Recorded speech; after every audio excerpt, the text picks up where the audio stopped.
let's kick off with a spot of honesty. Now, many of us spend our days watching what we eat, taking care of ourselves by trying to be that little bit healthier. So when it comes to our holidays, that's the last thing we want. We like to let go. Now, wonderful food has always been associated with cruising, but this is a ship that takes good living to a whole new level. Marina is a ship that's designed for Epicureans, those of us who like the finer things when it comes to our food and drink. It promises a dining experience as good as anything you'll find on land, and it's a cut above a lot of what's at sea. Here we're light years away from large cruise ships that have grabbed the headlines in recent years. This ship doesn't feed thousands. It carries just over 1,200 passengers and has a choice of 10 dining venues. The Independence of the Seas, which we reported on a couple of months ago, carries over 4,000 passengers and has a similar number of restaurants. So Marina is comparatively intimate. It's also seen as very upmarket, so expect to pay significantly more for a 14-day Mediterranean cruise. Launched in February 2011, Marina is Oceania Cruises' first new-build luxury cruise ship. It's almost twice the size of the other 3 ships in the Oceania fleet, but it maintains the cruise line's signature commitment to the finest cuisine at sea. And the experience starts here in the grand dining room.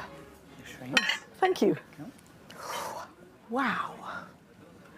Modelled on European 5-star restaurants, the dining room is beautifully decorated. Tables dressed in fine cotton linens and sparkling Riedel crystal. On any cruise ship, a meal in the main dining room gives you an idea of what the standard of cuisine is on board. Then, if you want to rack things up a gear or two, there are normally a couple of gourmet restaurants to choose from. It's the same on board this ship, but here they've set the bar so high, I can't even imagine what the other 9 dining venues have to offer. I just hope I can still get into my frock at the end of it all. Things only get better. Enter a classic Parisian bistro. This is Jacques, the first restaurant on land or sea to bear the name of celebrity chef and author Jacques Pepin, where all your French favourites have been deconstructed and reinvented by Chef Pepin himself. Food and feng shui meet at Red Ginger, serving contemporary interpretations of Asian classics. If it's a clubby steakhouse you're after, cue the Polo Grill for the likes of shrimp cocktail, lobster bisque and filet mignon. And the best news is the dress code is far from uptight. Country club casual is the rule, so no packing lots of fancy frocks and black tie. And this is what $1,000 will buy you. The top gastronomic treat is Privé, an exclusive private dining room. You and up to 7 guests can enjoy a 7-course gourmet tasting menu put together according to your own specifications. And the food is as glamorous as the surroundings. Kobe beef, Brittany lobsters, foie gras, caviar, truffles. Heaven.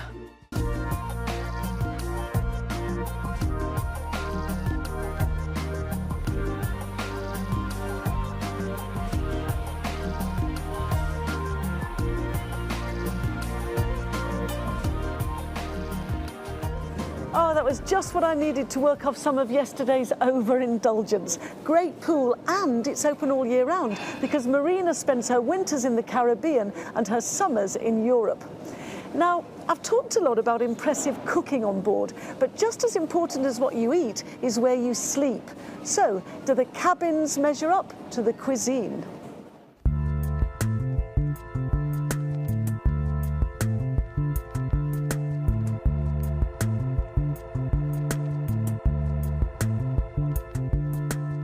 Believe it or not, this isn't even a standard cabin. Most of them have balconies, but it's what Oceania Cruises call a deluxe ocean view stateroom, and I don't think they're exaggerating. It is really roomy. There's somewhere to sit, great fittings, fantastic lighting, and this is the pièce de résistance. It's what they call a tranquility bed, 1,000-count Egyptian cotton, and somewhere inside here is a chamomile-infused layer to give you a great night's kip.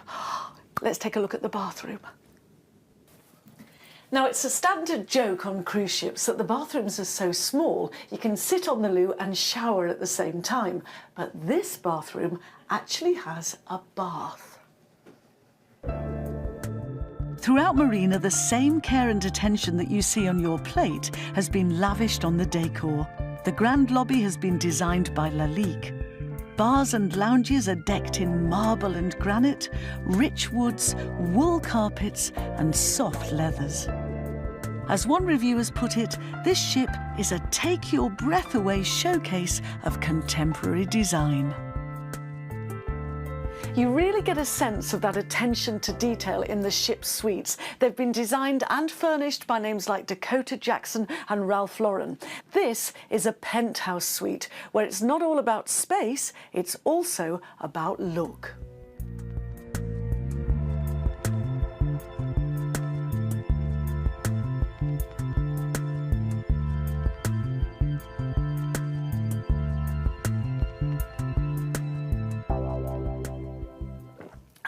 There's nothing like a taste of the high life. Time for me to get back down to earth. Okay.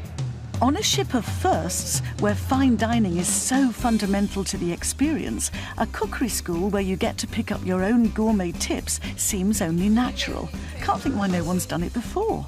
And here, in the stylish glass-walled Bon Appetit Culinary Centre, I'm making my own stab at MasterChef. Little cake. Do send you all the rest. Tablespoon handy. Want you to put 1 tablespoon in, just kind of bring it in like this. So look up here and see where this comes. It's all going horribly wrong and we haven't even begun. Oh my gosh, can you smell the almonds? Yeah. You have your cake batter. For those What do you do with that? Your cake batter incorporated. Okay. Right, over here. Mine doesn't look the same as theirs. Just make sure that you're sinking. Yeah, I'm just completely lost. I have no idea what I'm doing. Sure. Put it in here. Just crack it and put it. There you go. And we're going to put pepper on it. Everybody else okay? Must keep my workstation neat and tidy. What we're going to try. It actually tastes not bad. A lot of syrup. Just use those on. So don't put those in the bottom. I want them to be on. Get them. Chef Kelly, an honest opinion, please. Lovely. You have beautiful crumble, nice caramelization on your cake, and a beautiful quenelle with your sour cream. Very good. Thank you. Could I be a master chef? Absolutely. That's the right answer.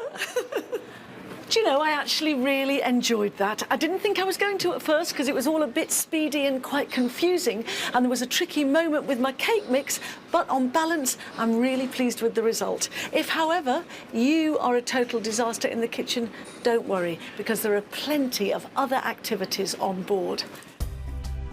This is definitely my bag. What's a cruise ship without its spa? And on Marina, you get to sample a world leader in the business of wellness and relaxation, Canyon Ranch. In addition to an extensive raft of treatments, there are areas for unwinding on a lounger or in a whirlpool, but you just can't beat a good old-fashioned massage.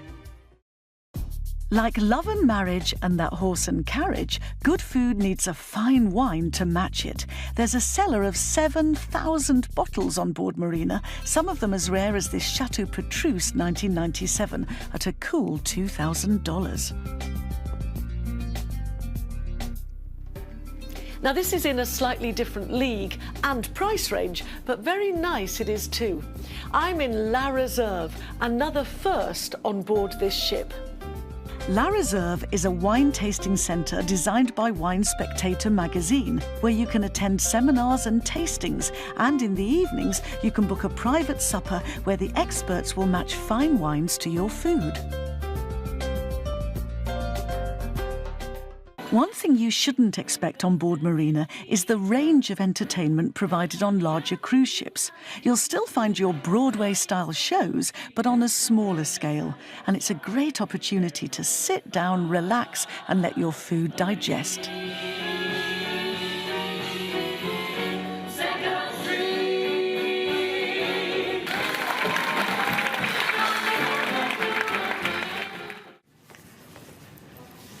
So, So, moment of truth. Oceania cruises Marina. How does it measure up? Well, I'm very lucky in that I can compare it to other ships because I love cruising.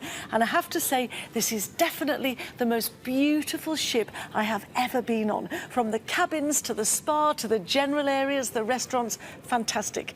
Service, second to none, and I love the dress code. You can dress up, but equally you don't have to. There's no pressure.